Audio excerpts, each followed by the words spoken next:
এখন রুই মাছ করবো। রুই মাছ ভেজে নিয়েছি, সজনে ডাঁটা আলু কেটে নিয়েছি, টমেটো কাঁচা লঙ্কা নিয়ে নিয়েছি।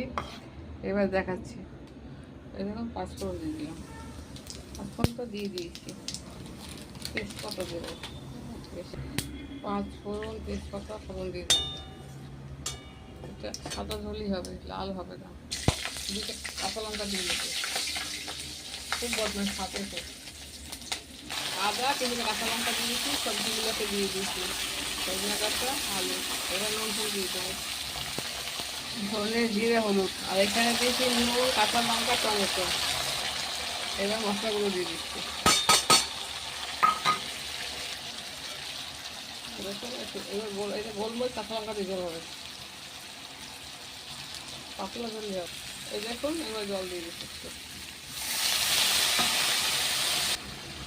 একটু জল দিলাম, এটা তেল বেরিয়েছে, পুরো জল দিয়ে দেবো। জলটা দিয়ে দিচ্ছি, মাছটা পরে দিয়ে দিচ্ছি, জলটা ফুটুক তারপরে।